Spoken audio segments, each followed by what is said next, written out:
Welcome,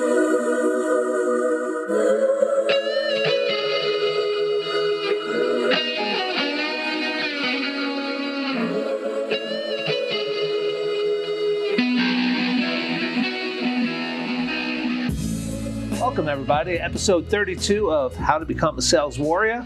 I'm your host, Eddie Pods. This is my co-host, Mark Simpson. Mark has a special guest for us today. I do have a special guest today. Today, my sister is here, and we're going to get to her in just a little bit, but I'm very excited to have her here. What happens to be a very interesting day. June 2nd, we lost our father, 11 years ago, and it's his birthday today. Oh, wow. So I did not know that. Oddly enough, my sister and I are together on a podcast. So appreciate that. That is awesome. That is awesome. So I've been letting you roll out with why we're here. What's your version of why we're here? So today's very interesting. This is a sales podcast, but excuse me, my sister, you know, sales is all different parts of business. People think, oh, I'm a salesman. No, we're all salesmen. And so what we're here is we're given a different perspective. You know, we've had a lot of things. We've had car guys. We've had we've had different speakers. We had a rabbi. You know, my sister runs an animal rescue, started from scratch. And if you think about it, everything that we talk about here is really how to build a career through sales, which you've been a salesman 24 years now. There you go. So that's why we're here, and show different perspectives of how to be successful in the sales field. You know, when I always tell you, you know, good karma comes around, the go-giver. Walked the show at the HIA on Friday or Thursday. Oh, yeah, the Long Island show, yeah. And I went by Adam. Yep. Cougar. Yep. So I had to make sure I went over to say hello, and he was just about to be interviewed for something. He likes, hold it, stop. And he comes over to me and he goes, I just want you to know my life's been so much better since I've started to know you and get to know you and read your book. And I was just like, ooh, gave me a little goosebumps, you know. Nice, yeah. So, you know, I know I'm reaching a level. How high that level goes, we'll find out. But we're meeting a lot of interesting people, and I said, you know, as I'm kind of the tail following you on this, but it's been very interesting. It's been a fun experience. So, and you know, hopefully we keep going with this. So it's Monday. We talk about sports on Monday, real quick. What we're just going to stick with what we enjoyed about the weekend, not the disappointment. I have a great one. Go. I don't care about a lot of things. Okay, my daughter and I were at the Met game Friday night. So is my daughter. And my daughter is a die-hard Met fan. Now, take after her father. I don't know if that's a good thing or a bad thing. It's a good thing. But die-hard Met fan. So my sports weekend, my sports moment was being at Citi Field and not leaving early because she wanted to watch Edwin Diaz come out and staying the extra 90 minutes in the parking lot until we could get home from traffic. So that was my sports weekend, regardless of the Knicks. I know all that other stuff as well. So mine was the Mets as well, and my daughter and her friend were at the game, and she's a big fan of Juan Soto, and she was in right field and took this great picture of his back. It said Soto, and she was all proud of herself. Like, all you could do is encourage that. You can't make, like, maybe you could have turned around and waved. So today we're jumping into chapter 12. You know this one as well as I do. ROI. Return on investment. Return on investment. Why we do certain things. And so, okay, so let me put my CFO on hat for a second. ROI on sales expense can be very difficult to measure at times. Yes. Okay? So, yes. But ultimately, the ROI could be endless. So, you know, if done properly, you can really have a tremendous return on investment depending on the dollars that you spend on your sales effort. So, I have to justify the ROI to my company. They take a lead from me. Eddie, what do you think is going to generate us a new business? Right. Where do you think? So, you know, my trade shows every year change, my conferences change, everything changes, and it is all about ROI. So I have to say to them, you know, at the end of 2024, $6.1 million in revenue. I think I spent about almost 60 grand. That's not, that's less than 1%. Yeah, it's of silly, what I did to go out there. What's the ROI on that? Well, real good. So okay, real good. Okay, let me give you a curveball though. So Ed, let's suppose I give you $300,000. Could your sales then be $12 million? Yes. That would be, see, that's Yes. the type of conversation, right? And if you're really taking things, you said something, and if we're really trying to help people out, as a young salesperson here, you probably wouldn't even know what ROI is. Right. But if it's a young person going into the field and you start saying what you just said, my ROI, that you're speaking a very professional and intelligent language. Yeah. And I enjoy knowing it, and I enjoy being the only sales guy that brings that to my bosses. I show them, Oh. the value of what I'm doing. Shame on, I mean, I know. don't want to get into that. But the action statement for the chapter, and this makes me think of you, and I didn't write this because of you, but having gotten to know you even better, what are you really willing to sacrifice to be successful? And I know you're traveling and your schedule, and I know the reason you're successful is because of this. You are willing to sacrifice to be successful. Look, I think at the end of the day, we've said this over and over on this show, but the biggest thing is hard work, right? Effort. And you see a difference in, some people expect certain things to be given to them. Like, for example, you go interview for a job. I don't even think about asking what's the vacation policy. It doesn't matter. But in today's world, I might say, if I'm not getting 5 weeks vacation, that right then and there. I'm not saying that's right or wrong. Right. No, but back to your point here. What are you willing to, look, when you're younger in your career, I think, I'm not saying right or wrong, but I think I put my career ahead of a lot of other things, and again, that gets very hard as you have relationships, have kids and stuff like that. So, but I think as a young person starting out and you want to be serious and successful, that is the time to really go for it and step up and not be afraid to really be outside the box. I took a work day on Friday, meaning, I took it. It did work. Technically, I was traveling, I was visiting people, I was having fun, but I told my wife, phone rings, I gotta go. And literally, only on Friday, turned it off Friday night, but the entire day, it rang about 15 times. I answered that call 14, did what I had to do, left nobody hanging, left nothing for me to have to worry about Monday morning. Right. Stayed in tune, even though it was my day. But you gotta do what you gotta do. In today's world, but I think, again, in today's space, there isn't a 9 to 5. No. But there isn't a shut off, like, again, you get calls anytime randomly, and that's how it goes. All right. Trade show tip. I went to this because I went to a trade show, as I mentioned, and what I noticed were people talking within their own circle, not outside the circle. Right. And it's like, you're here for X amount of hours, meet everybody. Go meet everybody. Talk to as many people for one day. Just be a Joe Chatterbox for one day. Right. You know, I just thought about this. You know what would be great business? They should have trade show matchmakers, right? Where you show up. Because think about it. You have an outgoing personality. I have an outgoing personality 2 hours out of a day. right, for the most part, right? But I'm saying the point being, what you just saw at that trade show is a common situation. People are shy, don't know how to break the ice, how to open. But if you had somebody like you, it's like bringing people together. Makes a lot of sense. But yeah, be out. I would like to take my expertise in it. And again, I think between the last time we taped and this time, I actually got hired for my first speaking engagement, straight up about networking at trade shows, the pre, the before, and the after. Right. Getting paid a couple $100, and again, my first time out of the box. It's not even about the money. It's not. No, but it's significant in the sense that someone's willing to pay to listen to me talk. Yep. You know, my wife gets it for free every day. Now I'm selling it. So but just being able to be at that show and be observant and seeing people flushing their money down the toilet, essentially just sitting there.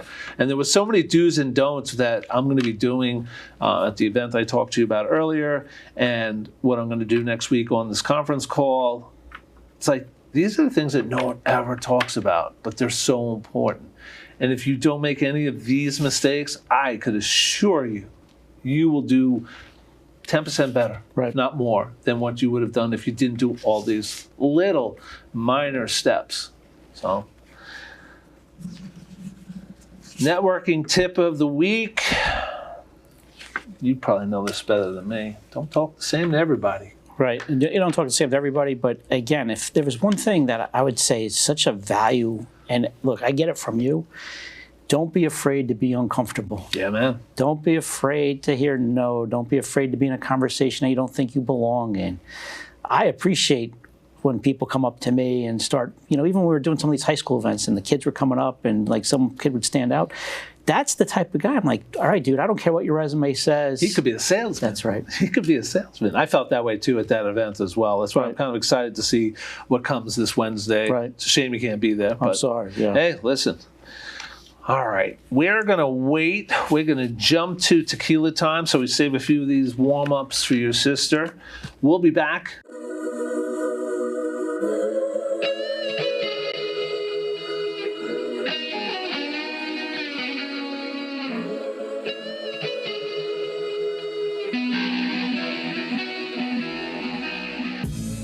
Good afternoon, everybody. Eddie Pod's here, host of How to Become a Sales Warrior.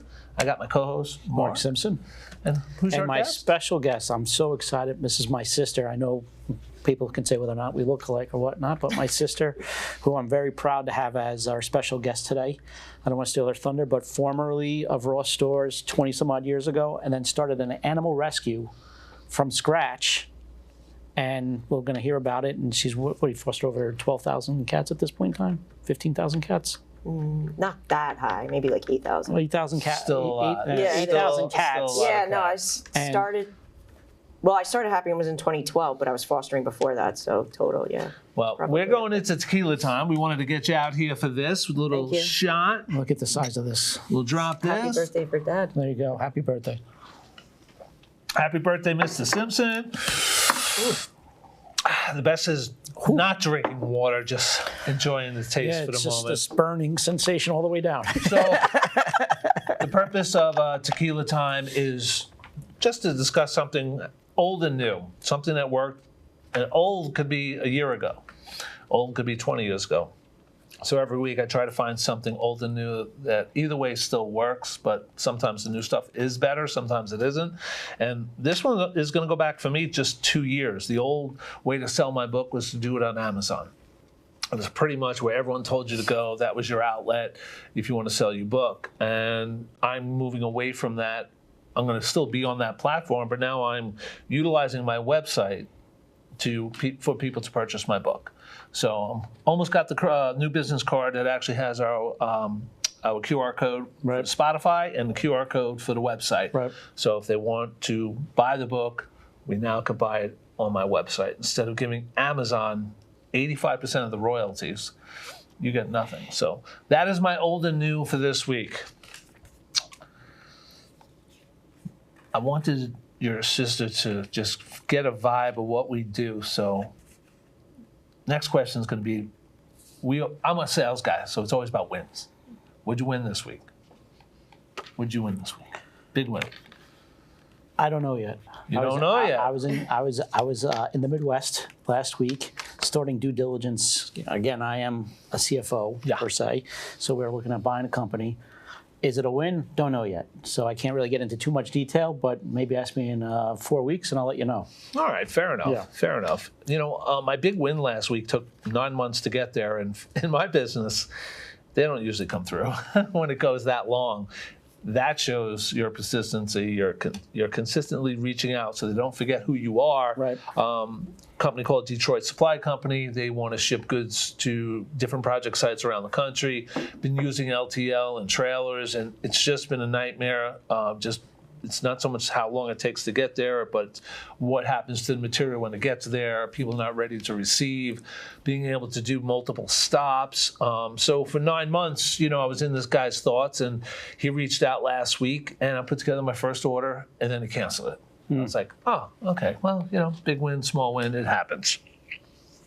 Next day, he calls me back on. Like, what do you mean back on? I convinced him that we should do this. So initially it was just, load it up in Michigan, ship it to Texas. Now he wanted to move to a second location in Texas. And he said to me, this is where you want. You told me you could do this. Did my shit, booked it. Potential 36 moves like this for the year. Okay. Close to $300,000 in revenue. For me, that's freaking huge. What was your big win of the week? Well, since I do animal rescue, I would say, we currently took in some kittens, and they had a sickness called panleukopenia. Were these the cats from Egypt? Yeah. Egyptian cats. Yeah, and we were able to save a few of them. It was.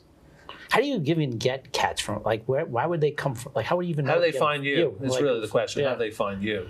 It's all social media and networking and recommendations, and they'll reach out to us, and if they have a flight parent and everything in line for customs. What's someone who will fly them? Fly with them. Yeah, and Okay. there's customs, and all the animals have to pass a health inspection, and then we go and we'll actually pick them up at cargo at the Newark airport. And they're sick when you pick them up.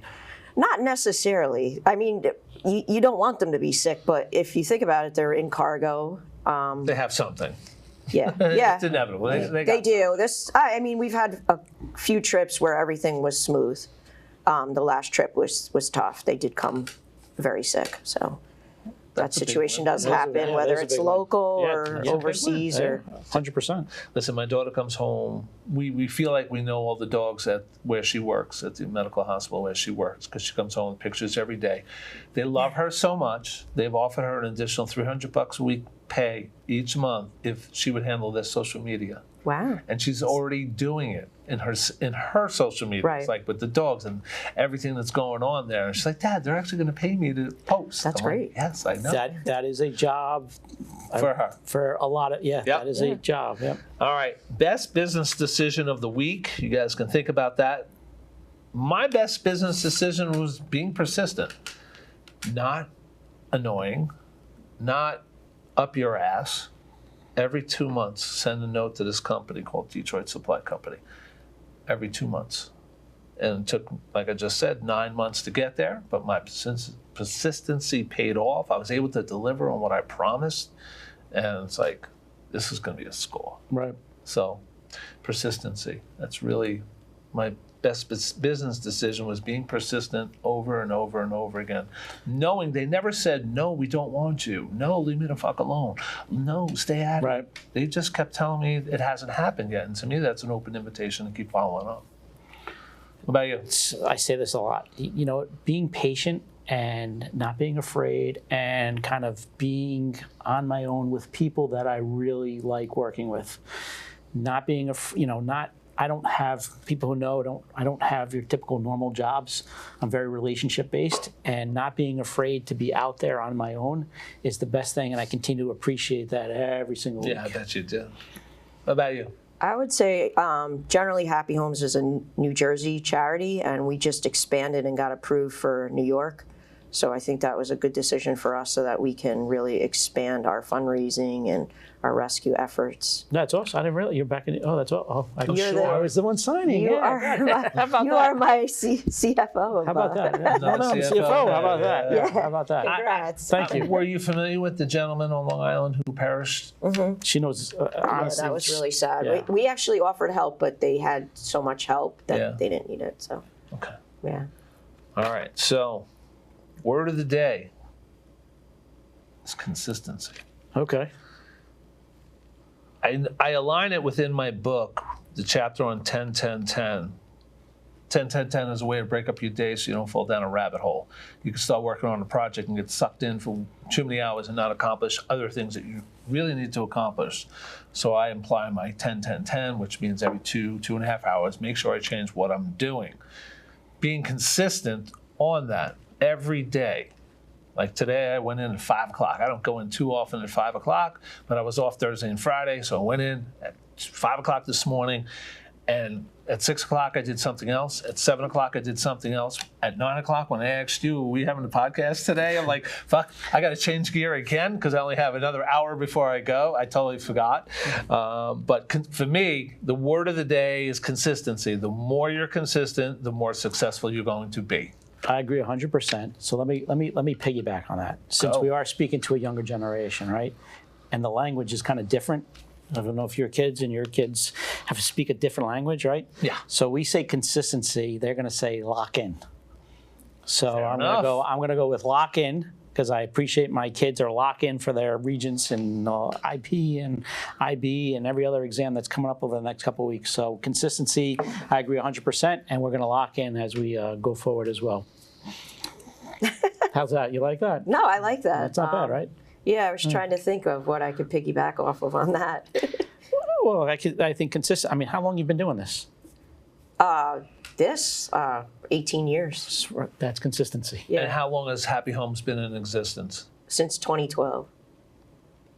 So. What? No, go. Yeah. So again, it's so interesting. If I take a step from not being your brother for a second, and just say, okay, you were in a corporate world, right? Doing the commute into the city. Yeah. Dress in heels, change your shoes, train, all the commute schedule, and you gave it up. Yep. So what was the thought process when you gave that up, and what was the emphasis behind starting Happy Homes? Well, the truth of the matter is, during that time frame was when our dad got sick. Yeah, right. So that was kind of a turning point for me was, do I want to remain in a lifestyle that is controlled, or do I want to step out and do something for myself? And I kind of just put the feelers out there and started to volunteer everywhere and got involved with rescues and got heavily involved with New York City shelters. And from there, I made the decision that, of course, along with my husband, it was a difficult decision, and he's a godsend for allowing me to do all this. God bless that guy. Little cut in salary? Little cut? Yeah. I've been Salary there, to no right? salary. And we had just bought a house, just had a baby, and, he was like, right time. we're going to figure it out. It was the right time. And he let me follow my dream and, start this rescue. And it started off where he was like, you can only foster 2 cats. I said, okay, no problem. I said, but 4 are coming. Is that all right? He's like, fine. Okay, 4 is the new limit. So let me ask, so right now, current situation in your house. I had a 6-foot caging in my garage, and I said to him, well, we can't climate control this. So it escalated. We had this sitting room off our bedroom, and I was like, such wasted space. What could we do with that? And I said, if we put a wall up and doors, it could be a really great cat apartment. And he said, yeah, you know what? It could be. And I said, okay, let me call the contractor and let's get this started. So, we created a room for these rescue cats so that they can live. Now, how many rescue cats are in there at any given time? I could safely say 8 to 12. Right next to the bedroom. Well, it's a hallway and then a bed. Yeah, I got it. But so 8 to 12 there, and then down in the basement, there's still that's just isolation. So before you. Is there a bad cat they go down to isolation? No, but any cat that you take in, you have to quarantine them for 2 weeks. You can't just take a cat from the street and say, okay, here you go. You can't do that. You have to get them vetted and checked out and vaccinated before that they can go into the community room. So the community. Yes. And you know what? She's allergic to cats. And Really? dogs, yeah. How about that? So, There's ways of working around those things, okay. but- So you start the cat rescue, and at what point do you realize, holy shit, there's like something here, and you start having like when you start getting your name out, where you're known now in New Jersey as a whole. I mean, Happy Homes is a known brand. Right. How did you when did you realize that pivot and say, holy shit, I can really do this going forward and not go back to the corporate world? Back when I started Happy Homes, there really wasn't a ton of rescues in my area. Now there's another 8. That's great. But there was such a need because at the time, New York City, the ACC, that was very high kill, and they needed.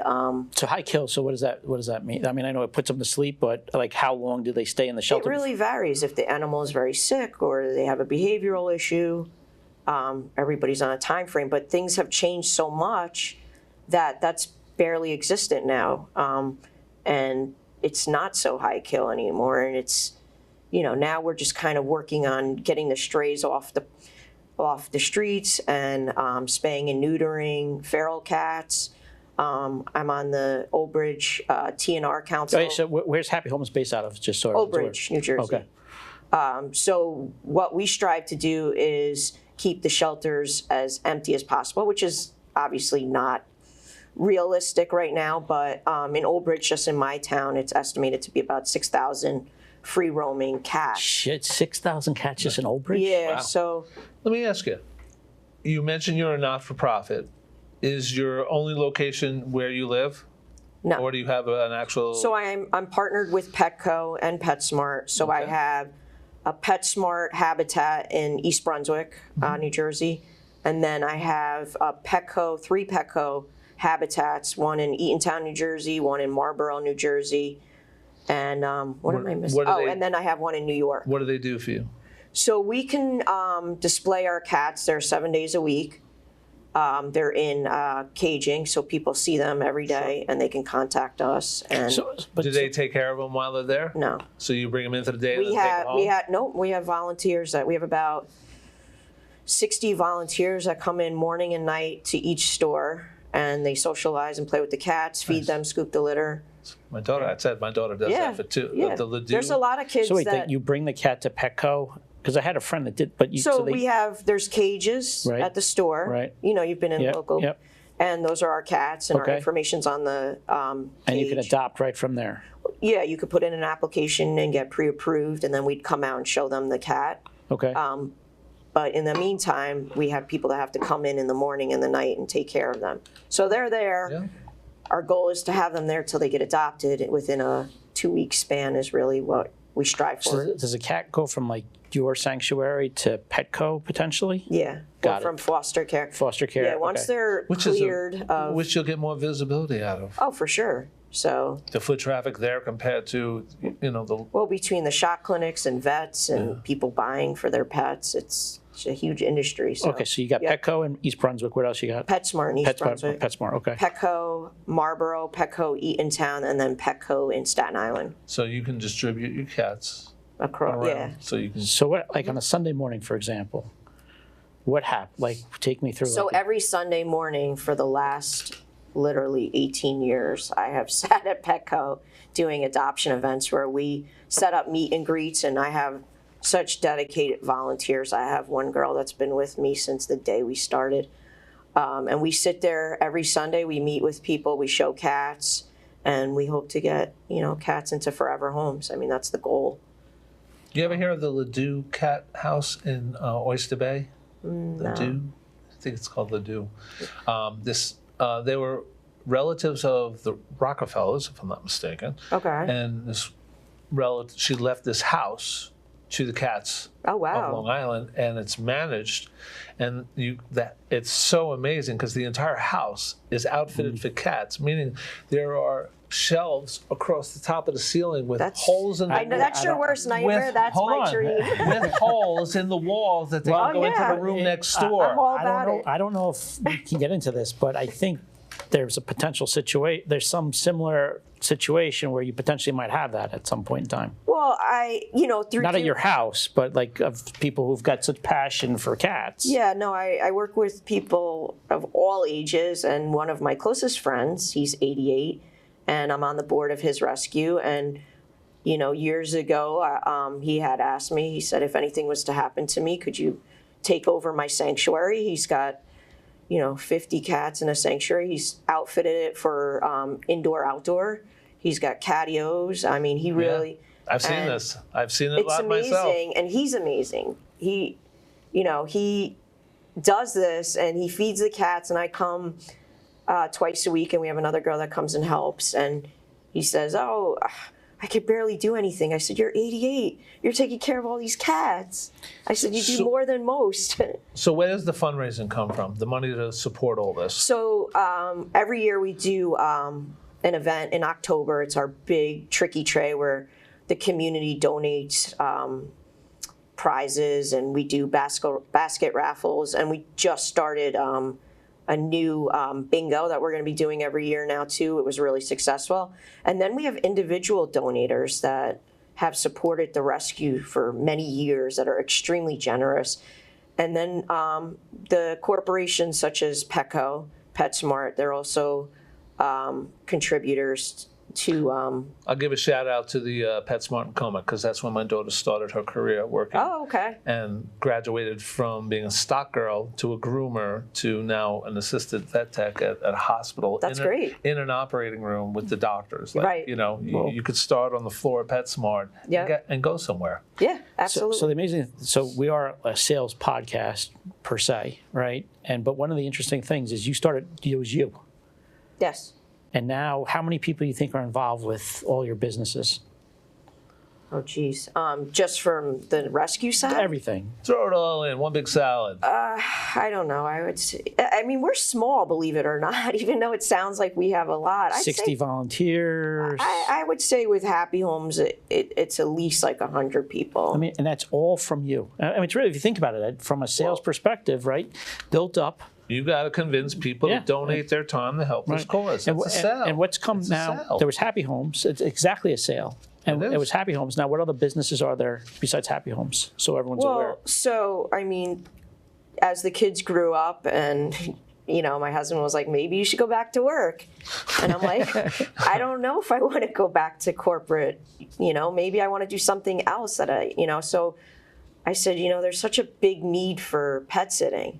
So let me look into this. So I ended up getting licensed, insured, and I took a part-time job as a vet tech just to kind of learn a little more on background of dogs and whatnot. And I opened that business, pet sitting business, Forever Friends, with a partner 6 years ago, and it's doing really well. I mean, there's prime time weeks, I call them, like spring break, winter break, where I actually can only take on. I can only take on a certain amount. It's crazy. I'm overextended. So we live about 2 hours without traffic from each other or so. Mm-hmm. But because of her business and sacrifice, right?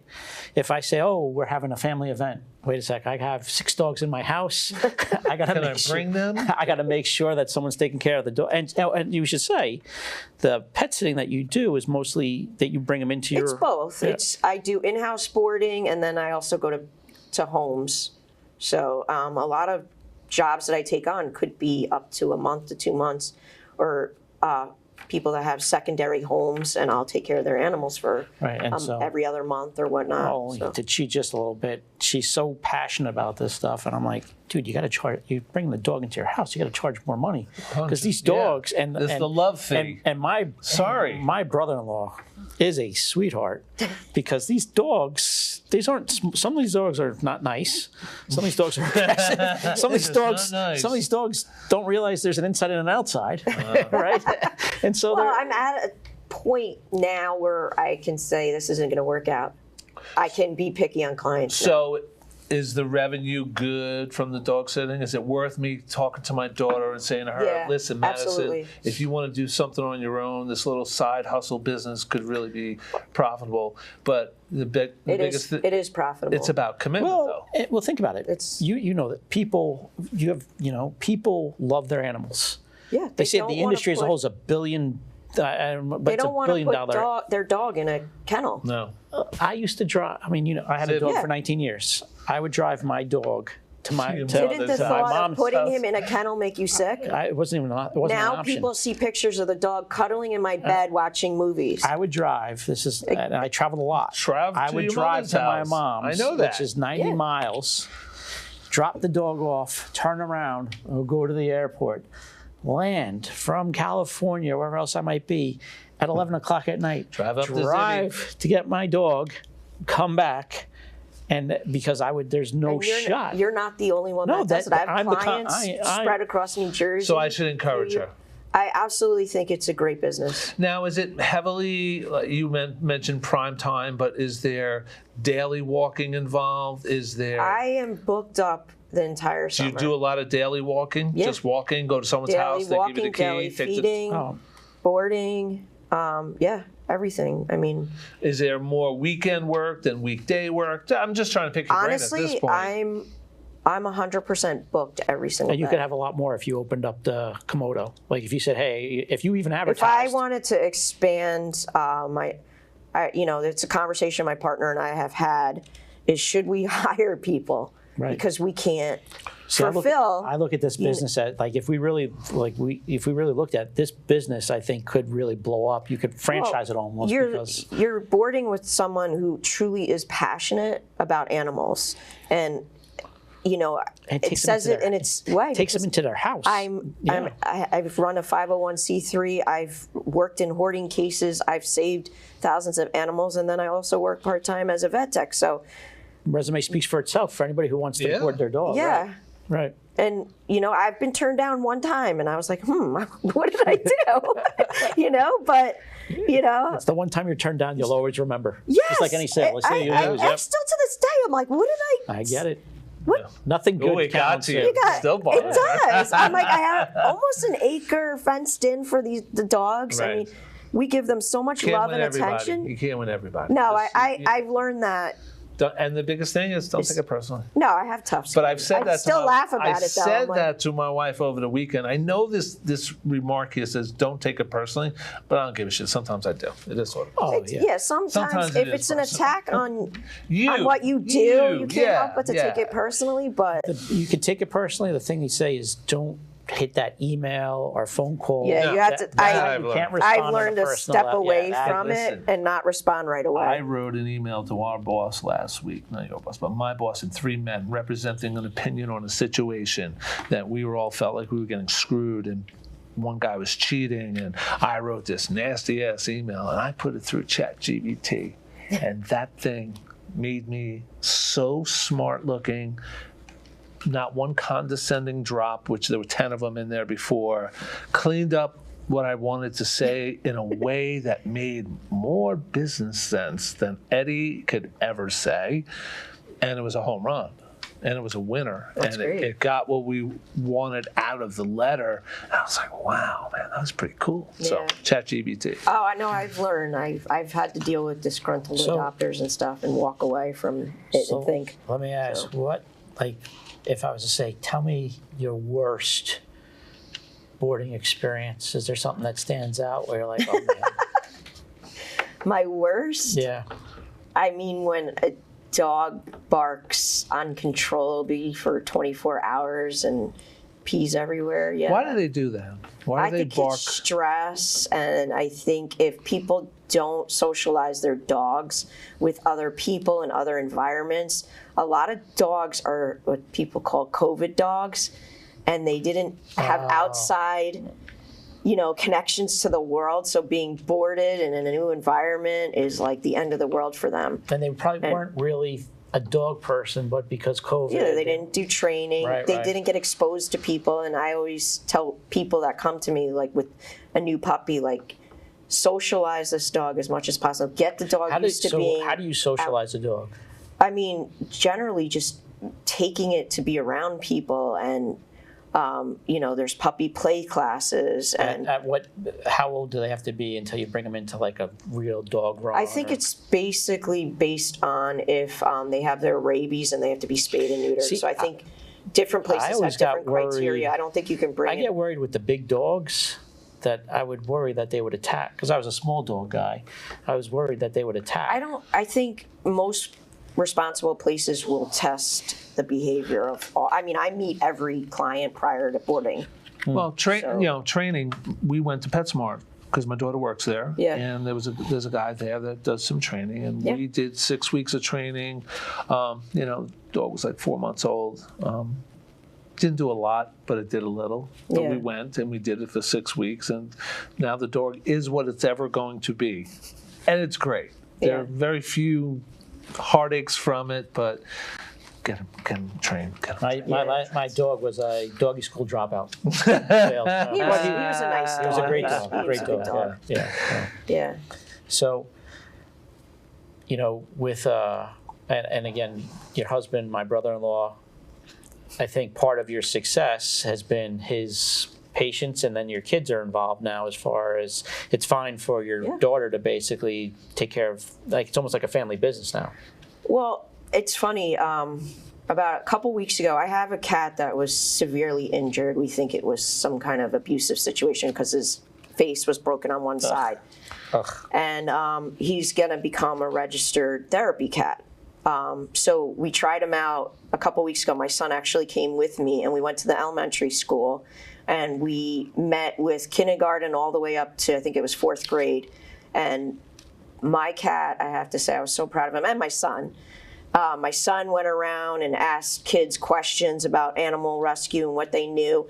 And my cat, Alexander, who he drools, he's got Is this permanent. one of your own cats? Or? Yeah. Okay. Alexander's my own cat. Oh, so I should preface. How many actual pet cats do you have? 6.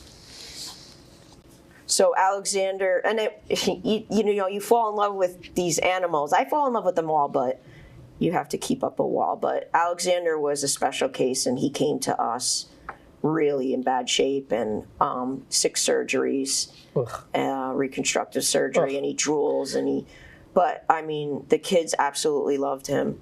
I brought 2 little fluffy kittens and this cat that was How does a cat become a therapist? Because I've never heard that before. He's got such a gentle temperament. But is it like an actual certification? Oh, yeah, So, it is. Okay.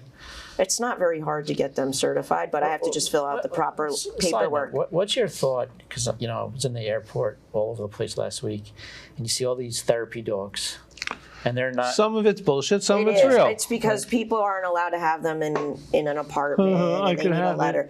But I truly feel there's some animals that can make a difference to people's lives and are gentle and calm enough to make a presence and come to schools and show kids like, yeah, he's different looking, but this is the reason. That's actually a very good point. Yeah, different looking animal. Yeah. But this is why it's important to be kind to animals. And they're asking, when's Alex coming back? And he works his way, and he doesn't know any different. And he was injured at, I think he was about 6 months old, and he's 2.5 now. So you've probably seen some really crazy stuff. We need to get to our last 2 questions. All right, so this is going to be interesting what your answers are going to be here. So you've done a lot now, 18 years. Congratulations, a major accomplishment. Where do you see yourself and the business in the next 5 years? I'm not gonna I'm probably gonna scale back a little bit. I've heard this for the last couple of years, but go ahead. Yeah. Well, I'm older and I'm burning out. You're young. You're not old. Stop it. Yeah. I say this, but then I expand to another store, and you just expanded to New York. She just said she was expanding to New York. Yeah, that's really slowing it down. I know, because I'm like. So quit the bullshit. Where are you going to be in 5 years? Forget the retirement Connecticut, part. Delaware. Honestly. Yeah. No, I want you to lie. I would love to have a property. Okay. And where? New York, New Jersey? In New Jersey. In New Jersey. Yeah, I would love to have a property where we can facilitate adoptions, show cats, have a space where there's a lot of our cats, instead of having them spread out amongst 4 different stores. It's very hard to coordinate with adopters when I'm like, well, that cat's in Eatontown, that one's in New York, the foster's over here, but if I had one facility, I think that would make things a lot easier, and I think it would draw up more adoptions for us. And sure. So, and maybe the pet sitting, we'll expand into hiring more people, because I think it's a really good business, and working with animals is fun. My daughter more loves than it. with people. So. My daughter calls us once a day. She works the 3 to 9 shift, and there's a FaceTime every night of one animal. Could be the same one, could be a different one, but that's I know that passion. So it is, and I too get to stand in on surgeries and stuff, and I find it fascinating. And all right, last question. Anyone in the history of the world, living or dead, that you could have dinner with, who would it be? I think I know the answer. Anybody in history, not like somebody famous. Anyone in the history of the world, live or dead, that you could. Wouldn't we just, if they weren't fate, I would say dad. Yeah, I figured, yeah. Yeah.